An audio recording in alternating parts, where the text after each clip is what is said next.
Joining me. I hope this video finds you well. And before I start with this reading, I just want to say a few things here. I feel like the main energy for this month to continue, especially through the first week of this month.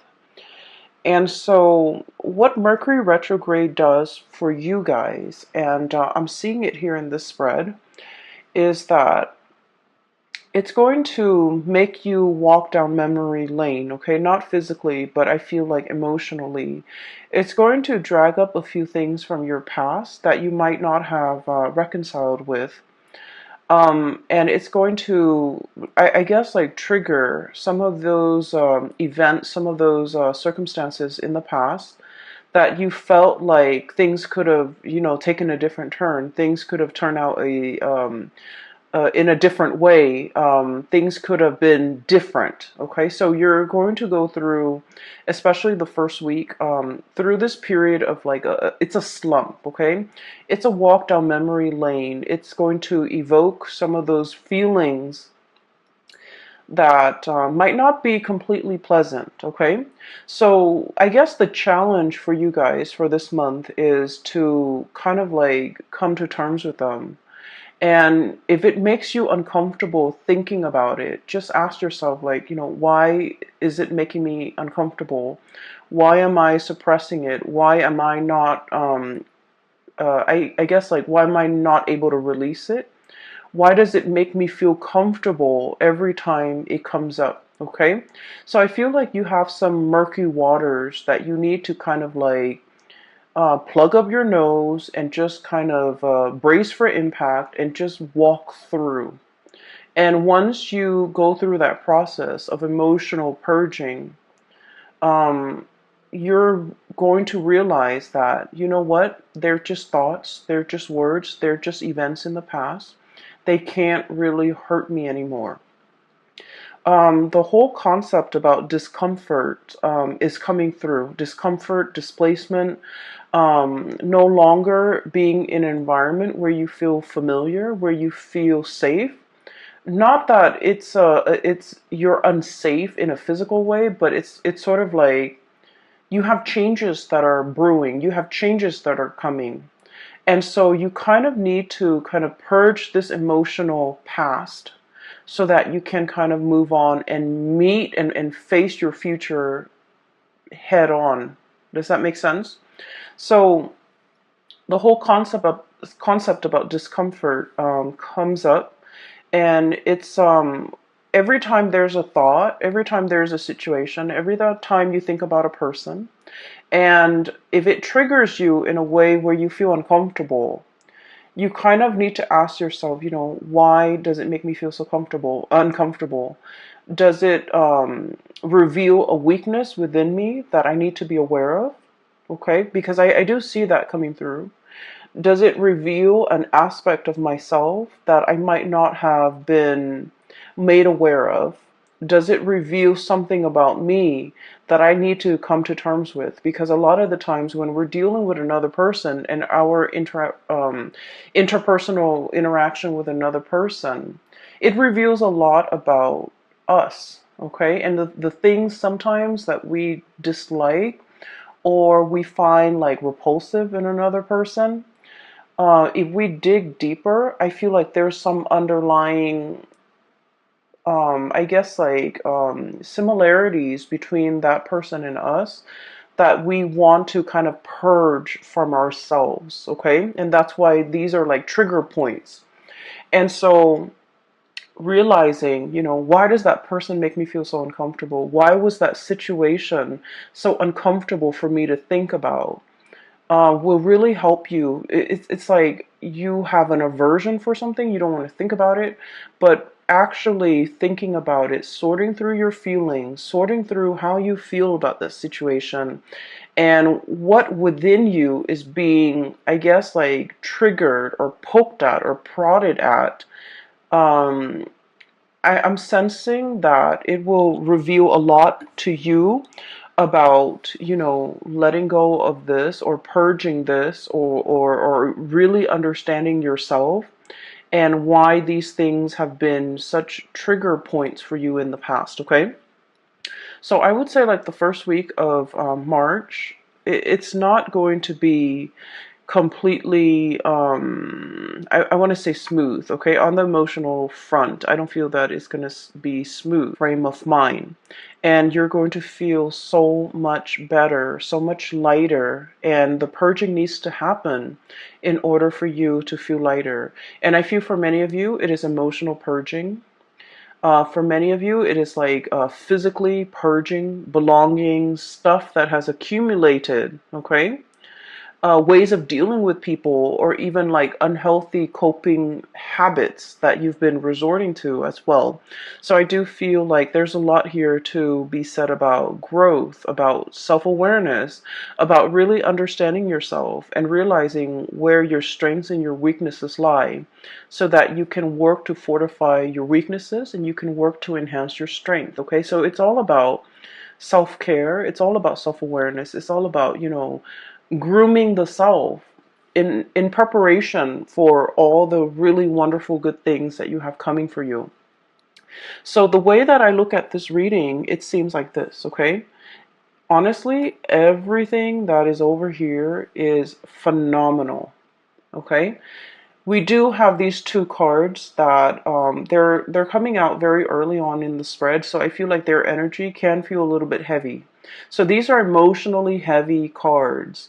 And then if you can, find yourself kind of like bouncing above this, or overcoming this, everything here looks very promising. All right. When I was shuffling out this spread for you, I saw an image, and it looks to me like a gas station back in the 60s, 60, 70. Um, so I see this young man. He's driving like an Oldsmobile. Like it's a really, really old car, but he painted it red, and he takes really good care of it. He's giving it like premium grade gasoline, and he's very young too, so he looks like he's about 20, and he's wearing like just a it's not super clean, but just a white simple shirt, and he's wearing like, pants and suspenders. He's got a little hat on. So he's like polishing the car, he's putting gas in it, and it's like it's very shiny, it's shimmering. It seems to me like it might be a car that his dad passed down to him or his grandpa passed down to him. But either way, I feel like, for someone who's so young, he has such a beautiful car. It seems like it's passed down to him. And so it has sentimental value. So he's at a gas station pumping gas. And then there's this another man, older, possibly in his 50, kind of haughty, kind of like stuck up looking. And the man admires the car. And then he approaches the young man. He was all like, "How much you want for that car?" And the man's like, "Oh, it's not for sale." And he goes back to pumping gas. And the older man was all like, "I'll give you, 5,000 for it." And the guy was like, "Sir, it's not for sale." And he goes, "I'll give you, 6,000. He goes, "No." And then the guy keeps upping the price, like 7,000. And the young man tries to ignore him. And the older man, he's kind of like getting kind of upset, feeling like he's ignored, feeling undermined, feeling like, "Why don't you want my money?" Things like that. And so I feel a little bit of a standoff, like a little bit of a confrontation between these two people. And it's done in a very subtle way. And the older man is thinking, well, everyone has a price, There's a price for everything. And then the young man just keeps ignoring him, and he goes about his business, wiping the car, and while the gas is filling up. And the older man was all like, well, everyone has a price. He tells the young man that, and the young man was all like, "This is not for sale." Or, like, "I'm not for sale," or "I don't have a price." Okay? So when I saw this, I was thinking, you're pretty much like the young man, okay? And the mentality here is that there's a situation that you're not really compromising on, okay? So it could be like a negotiation, a bartering process where somebody is trying to get the best deal. And I feel like you're very fixed about what you will or will not compromise on. And you're very fixed about what you will or will not tolerate, or you're very fixed about where you stand. Okay, it's like I will not budge from this position. So it's very much about defending your territory, not letting people walk all over you, but at the same time, the underlying message here is you're staying true to yourself, and you're realizing there are some things that money really can't buy. Okay, and so when I saw that scene, I feel like the energy is played out in both of these cards. So first of all, we have here the Ten of Swords and the Seven of Pentacles. And let me talk about these two cards in tandem, because I feel like for many of you, you're going through this very reflective, introspective mode, and you're trying to, you're looking at events from the past. You're looking at everything that you have done. Okay, he's got a broom in his hand, little red broom right there, and it's like cleanup. Okay, major cleanup, major repairs, major like overhaul. Okay, like I feel like it's cleanup, cleaning up the pieces of your life, cleaning up a situation that has gone astray, cleaning up a situation that has gone awry, cleaning up after a potentially like an aftermath of some event that was not completely desirable. Okay, cleanup is messy. Cleanup is no one wants to do it, honestly. And so I feel like there's a situation here where something needed to be cleaned up, and you've gone through that process of cleaning up, and you're sitting still contemplating and trying to figure out, what was that all about? What could I learn from it? Why did it happen? Why did these events happen the way in which they did? And how do I ensure that it doesn't happen again in the future? I feel like there might have been a falling out, okay, between you and another person. I have here the Ten of Swords. And the Ten of Swords is sort of like being very hurt by the actions and the words and of that somebody, it's like somebody saying something or doing something to you that is very, very hurtful. Okay, and with the Ten of Swords, it's like, whoever that's launching the swords, they had 10 tries and they hit the target every single time.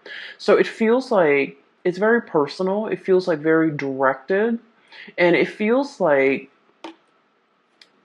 I feel like somebody really hurt you. Somebody might have said things that really triggered you. Somebody might have aimed for your weak spot. Somebody might have, kind of like hit below the belt, or targeted you in a way where it was very directed, it was very purposeful, and it was done in a way that was like, there's no coming back from it. There's no way to say, oh, I'm sorry, and make this situation go away. There's no reviving this situation. There's nothing that anyone can do now to make all the pieces come back together. And so I feel like there was a situation in your life that has, ended, and it ended in a pretty crappy way. And so you're looking at the aftermath. You're looking at, why did this person do what they did? Why did they behave in such a manner? What did I do to deserve this? And are they aware of how much they've hurt me? Are they aware of, how sensitive I am? Because Cancers, you guys are very deeply sensitive. And that is why you don't go out of your way to hurt anybody, because you understand that, words can cut, and words can't be rescinded. They can't be taken back. And so I feel like you're contemplating and trying to understand this situation. Why did they say such hurtful things? Why did they do what they did? Um, you know, you're struggling to try to understand, like, why did they take it so personally, or why am I even taking this so personally? And what you have to understand though is, I feel like, there was a situation here where somebody's ego was at stake. Okay, somebody either felt very ignored, somebody either felt very undermined, kind of like that man. It's like, I'm here, I'm trying to make you an offer, and you're not even listening to me. You're turning away, and things like that. And I feel like you were dealing with somebody, and whatever you told them, they couldn't take no for an answer. Okay? It's like telling them no multiple times. And you guys in general are not super assertive. But when you say no and then they refuse to acknowledge your no, or they refuse to accept it, I feel then, you start to ignore it. And then I also feel like this person was like fighting for attention. This person wanted to be the center of attention. This person wanted to make themselves heard. This person felt ignored, they felt overlooked, they felt like it was really affecting their ego. And so whatever was directed at you, it has nothing to do with you. It has everything to do with them and their insecurities. Okay? Not being able to hold their own, not being able to, talk to you like an adult, not being able to kind of approach you in a serious manner and in the spirit of, resolving things rather than just blindly attacking you. So I feel like there is a situation here. And no matter how much you try to, kind of like go over the events in your head, I feel like there wasn't another way that there wasn't another outcome that could have come out of this. You did what you had to do. And I feel like whatever, toxic venom that was thrown at from the other party, I feel like they did that out of a space of weakness, and they would have done this to anybody and not just you. But they felt like they were being ignored by you. They felt like you weren't giving them the time of day, and it really upset them. And that's when they kind of spew venom. And so, looking at the situation, the best thing to do is not to try to understand another person's motives. Okay, a lot of the times we want to give somebody the benefit of the doubt. We want to, believe that, well, people are all kind and sweet and helpful. But I feel like in this situation, it's stirring some really, really deep rooted insecurities within the other person. And so their emotional reaction was not rational. And so trying to, understand it, trying to make sense of it, I feel like it might not be the right way to go about it, okay? Like, why did they say these hurtful things to me? Why did they behave in that way? And their actions was not coming from a space of rationality, so don't try to wrap your head around it. Okay, it doesn't make sense. Does that sound like I'm making sense? So aside from this little tidbit, I feel like it's a conflict. It's done and over with. There's nothing to be repaired. Okay, nothing can be done. Nothing can be repaired. Nothing can be fixed. Nothing can be salvaged. So it's a done deal, and because it's a done deal, we kind of need to move on. Okay, so Ten of Swords. This is an ending here. A major relationship, a major situation a major phase in your life even has kind of like ended. You're doing the cleanup. You're dealing with the aftermath. You've already cleaned up. You've already kind of like moved away from it. Memories will get triggered. Events will trigger and bring you back to that emotional space. And don't try to make sense of it, okay? Do your cleanup. resolve this situation within yourself and move past it. Because what is right behind you and you're kind of turning your back to is we have the Ace of Wands, and then we also have as well the King of Swords, okay? So this indicates to me a lot of new energies that are in store for you that you need to be facing head on, okay? The Ace of Wands usually indicates some type of a new project, something that is very phenomenal, something that you can kind of like carry into your future with you. It's the Wands energy is a torch, okay? It's like something that is exciting and fun and passionate, and you're going to feel very committed and very driven. A lot of the times too, it's like a whoosh, like a really fast, swift energy that denotes changes, forward movement, momentum, and it happens really, really fast. So while you're mulling over this situation, if you're too caught up in the past, this opportunity might slip you by. So you need to be very quick on the uptake, and you need to be physically looking at it, reacting to it, and grabbing it right when it comes in. Because like I said, this is very fast, and it's in an element that is counter to yours. It's a fire energy, you're a water sign, and so you need to be very decisive, okay? And the King of Swords, this is a message here about, being very, very discerning and being very decisive. Um, let's be honest, Cancers, I feel like decisiveness is not really your strong suit, okay? And the best way that I can explain this, and I don't know if you might relate to this, but what I feel is like with the Cancerian people, you know how if you look at the night sky, right? Every night, the moon, it changes its shape, okay? So it's like it grows bigger and bigger from a crescent moon into a full moon, and then it waxes, right? It reverts back to a crescent shape, and then it disappears. And so the phases of the moon changes, the shape of the moon changes from one night to the next.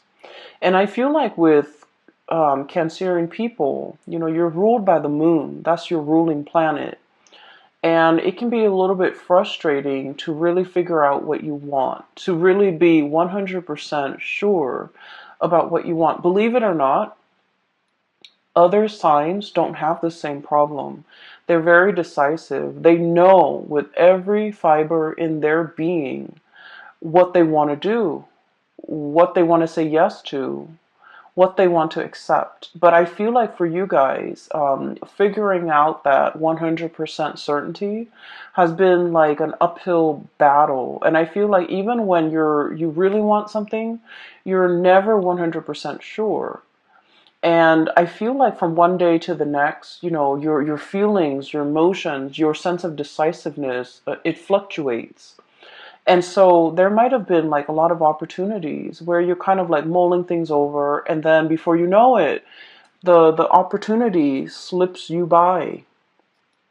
And there might have been times when you're just kind of like thinking about all the missed opportunities, all the things that slip you by while you were waiting to make a decision. And so the message here is life is accelerating. It's not going to stop. And life is not going to put itself on hold on account of any human being, on account of a mortal. Life happens. We need to roll with the punches. And so taking the time to mull things over is definitely, something that everyone should do. However, I feel like there has been missed opportunities, multiple missed opportunities. While life was throwing you curveballs, while you were distracted with other things, I felt like the more important things really slipped away. This is sort of like looking at the past and just realizing, you know what, that doesn't serve me any purpose, wallowing in self-pity. I'm going to cut that off. And using that sword of truth here and slicing that out. And then looking towards the future, here's a good opportunity for me that will make me tremendously happy Queen of Cups, look how ecstatic she is. This is kind of like finding that space of perfect equilibrium where you're feeling very emotionally hopeful and happy and satiated and you have all your needs met. So I feel like there's something coming through that has a lot of potential that will make you really, really happy. And this is where your energy, your frame of mind should be focused. And so you have to be aware of the tendency to kind of like wallow in this situation and then moving away from that, recognizing when it happens, recognizing the heaviness associated with it, so that whenever that heaviness creeps in and you start to feel it in your being, right, you want to shake it off and move yourself here. Okay, so this is all about knowing ourselves really well, knowing what how we feel, knowing what's not good for us, knowing what we need to move away from, and knowing what we need to kind of like embrace and focus on, and focus our energy and our resources on, because there's a lot of room for growth. Okay, so the Empress is all about that, being really in charge and secure within yourself. The Empress is about abundance, it's about creation, and it's also about like, it's somebody who's very nurturing, very caring. And whenever I think of a Cancerian person, I think of the Empress, because the Cancerian person, they will invite, guests to their home. They will feed their guests. They will make sure everyone is comfortable, everyone's happy, everyone is thoroughly fed. And it's like being very gracious, being a really good hostess, but really caring about another person's well-being, really caring that the person has enough to eat, really caring that the person is, not suffering from the cold and the heat or the chills of the elements. So I feel like there's a lot of opportunities here where you are in charge. You're going to be either taking care of people or, making sure that people are well taken care of. And so I feel like there's some project here that are in the works for you that will make you really happy. It's kind of like right up your alley, and it speaks to it will require you to tap into all the skills that you're very proud of within yourself. Being a good caretaker, being of service to other people, being in an environment where you can, make a situation better for a group of people, for humanity in some way. So I feel like it's not ego driven. It's a position or a situation where you can put all your skills to good use, and this is where your energy needs to be focused. Okay. Um, you have two aces here. Oops, sorry. You have the Ace of Wands, which is new projects. Okay, something that's coming in very, very fast, very, very fast, and it's catching you unawares. I'm feeling. And then we have as well the Ace of Swords and two aces. And the Ace of Swords is about being decisive. It's about figuring out what you want. It's about being clear with yourself about what you want. It's about being decisive and not waffling back and forth and then telling yourself, I just feel like one day you're just like very gung ho about it. You're very like much on board. And then the next day, the self doubt creeps in. What ifs? What if this? What if that? And so I just feel like you can be 100% decisive one day, and then the next day you're kind of waffling back and forth. And so this is pretty much, telling yourself, choose something and commit to that course of action until that course of action has run dry. I feel for many of you, this could also be like a relationship situation where from one day to the next, the relationship is like an emotional roller coaster. Okay. And when the high, when it's like at a high point, it's really good, and you're just like, I want to marry this person.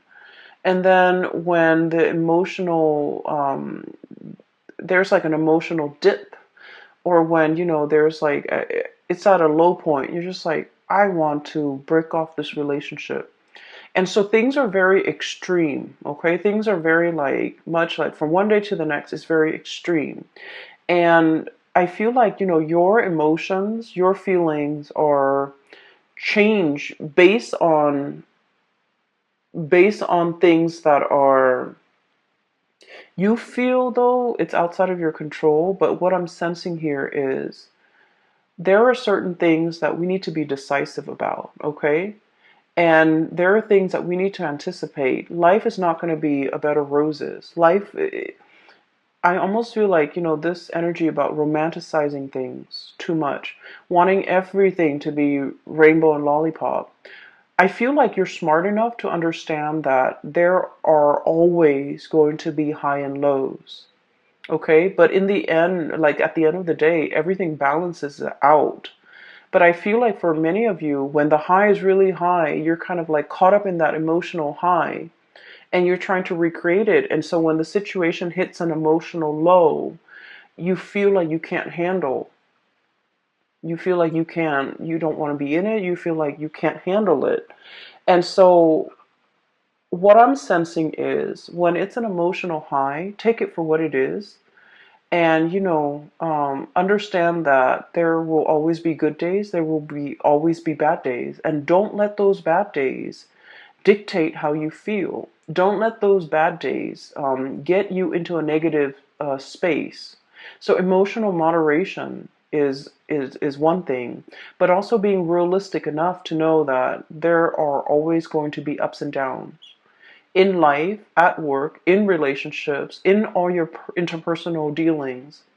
And so as a result of that, realizing that and recognizing it, I feel it's going to make things a lot more realistic, okay, a lot more manageable, so that your emotional state is not rattled every single time, okay? So it's like don't measure don't measure a situation based on all the emotional highs and lows, because at the end of the day, those emotional highs and low will calibrate and they'll even out. And so don't measure how you feel about a situation, about a job, about a person. Don't measure the past, especially based on those emotional highs and lows. Take them all in their totality, okay?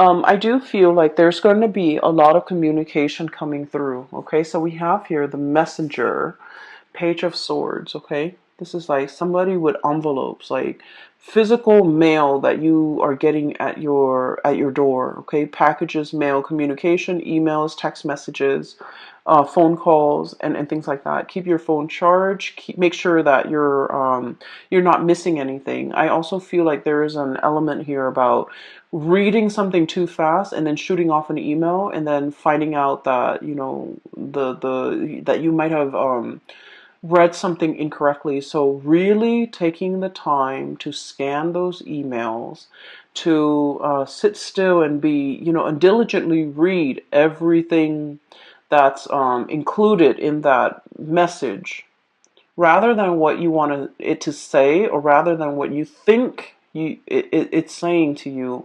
Read what it's really saying, because I feel like it's almost like I'm seeing a message where somebody is saying like either or, like, do you want to do this? If not, you want to do this instead. And then all of a sudden your mind clamps on to the first thing that you see, and you're just like, oh, I want to do that.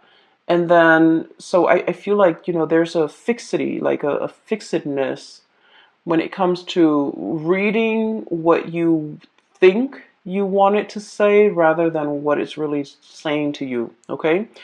Um, a lot of the times during the Mercury retrograde period, the shadow, we're going to leave the shadow period completely by, I believe it's the 11th or the 15th. I can't remember. I didn't keep track of it this month.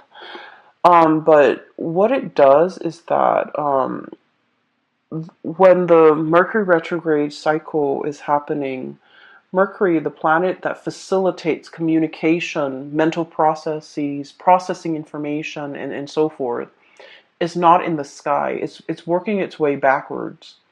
And when it's not there, we have to be extra diligent about doing our part to make sure communications don't happen. So that means we need to scan emails. We need to read it twice.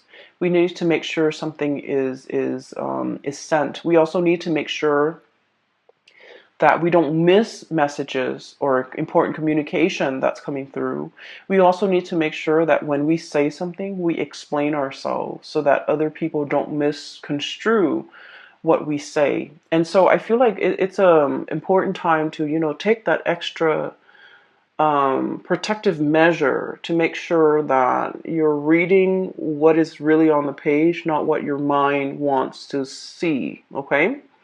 And so there's a lot of important communication, very, very, very important communication coming through. And it's linked up here with the Wheel of Fortune. So Ace of Swords and the Wheel of Fortune. And the Wheel of Fortune it's a major arcana card. It's a big deal, and it's a really, really good card. It's basically telling you your luck is turning for the better.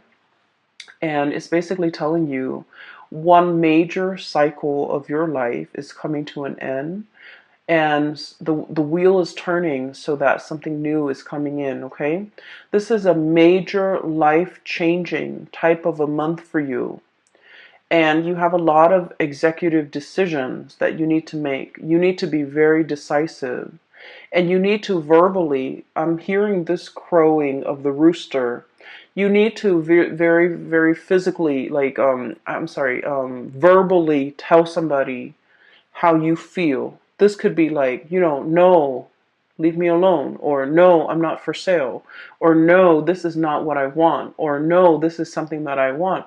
So whatever it is that you need to say, I feel like you need to verbally say it. You need to, state your intentions. You need to be able to not only think about what you want and feel what you want, but you need to be verbally able to state exactly what you want and to be very decisive. Okay. For those of you who are going through like any type of a situation where you're kind of like put on center stage and you have to defend your stance, or you have to make a speech, or you have to do a presentation, or you have to persuade somebody, or even get somebody to come around to your point of view, you have kind of like that golden chalice. You have the gift of the gab, and you have the power of persuasion. Okay. And so there are a lot of messages that are coming through, and a lot of like communication that will be front and center for this month. Make sure that we are stating our intentions very, very clearly.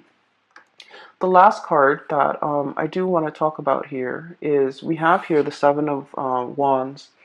And the Seven of Wands is, okay, so let me just talk about this. You and Libras and Pisces, this is an energy of assertiveness. Okay. Cancers, I feel that you, Libras and Pisces, are like wildly inoffensive, very, very inoffensive. So that means that you don't want to rock the boat. You don't want to upset anybody. You guys are really, really nice. And I feel like, you would never go out of your way to make yourself kind of like center stage. Okay. For those of you who have like a lot of Leo placement, or even like fire sign placement, Sagittarius, or even Aries, you might want to rock the boat. But I feel like the majority of you, this is somebody who's like very inoffensive. They don't want to rock the boat. They don't want to hurt anybody. They don't want to be a contrarian. They don't want to go against the herd. Not that you're not opinionated, but I feel like you're opinionated, and but in a crowd, I feel like, you want to kind of like go with the herd. And the Seven of Wands, this is about, battling all the opposition. Okay, this is like being stuck on a hill, and all the wands are coming at you. Where you have to defend yourself, where you have to defend your stance, where you have to like explain to other people why you believe in the things that you believe in, and why you feel a specific way. And so this is a card mainly about, it's about self-awareness. It's about self-assertion. It's about assertiveness. and, really giving somebody a piece of your mind so that they leave you alone. Okay, kind of like that young man with the Oldsmobile. This car is not for sale, sir. And raise your voice, say what you need to say so that the other person gets out of your face. And I feel like there's a lot of power to be had here by speaking your truth, by stating your intention, by, saying something with assertiveness, and let that be enough to make the other person accept what you have to say. It's not about, repeating ourselves. No, it's not really for sale, and kind of like in a passive aggressive way, but like saying, no, it's not for sale. I'm not for sale. I don't want your money. I don't want your attention. I don't want anything you have to give me. And so I feel, in a way, it's sort of like coming to terms with times in the past where you have not been like this, where you felt like your power, the things that you say, have been drowned out, where you find these missed opportunities. It's about looking at the past and figuring out, where have I been kind of like wishy-washy, or where have I not been assertive, or where have I let my truth kind of drown out or get drowned out by the voice of the herd.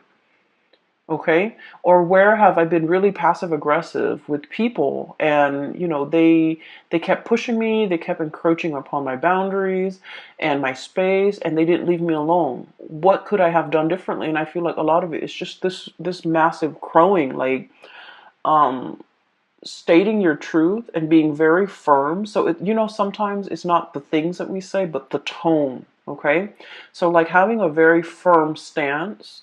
And you can't have a firm, it's like you can't say something firmly and with conviction unless you feel it in every fiber of your being. You have to feel something a certain way. Like you have to feel it, and you have to feel that conviction before you can stand in front of a crowd or stand in front of an opponent to be able to tell them, back off. Okay, so this is about reclaiming your space, and this is about reclaiming, your sense of self, knowing yourself well, knowing what works for you, and defending that. Okay.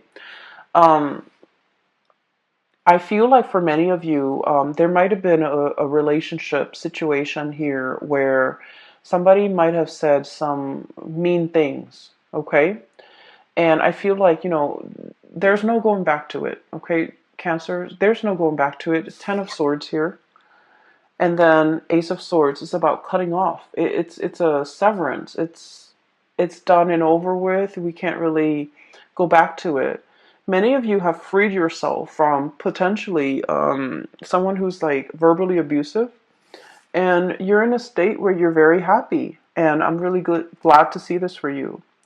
And so keep doing you and focusing on that, and focusing on how to move your situation forward. So we're focusing on movement, and we're trying to move away from these two cards, which denotes to me, like mulling over the past, trying to justify it, trying to make sense of it.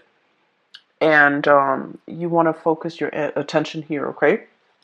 So for those of you who are, if you find this helpful, and if you are in need of spiritual guidance, I have a link in the description box below for a psychic. She is based out of California, and she's a really good reader. I highly recommend that you get a reading with her, and she's phenomenal. I can't, I just highly recommend her, okay? So the link is in the description box below. I also have a link as well to an artist. She has a website, and she does like alcohol-based paintings. I also think she does acrylic paintings and a little, acrylic paintings. So if you want to check out her website, there's some cool artwork on there. It's abstract artwork. It's pretty cool. So that link is also in the description box below. I do wish you all the best, okay, Cancers? Take care of yourself. And I'm really happy to see this for you. I feel like, there's only one direction here, and we need to move forward, okay? So best of luck with everything. I will talk to you guys soon. Enjoy the rest.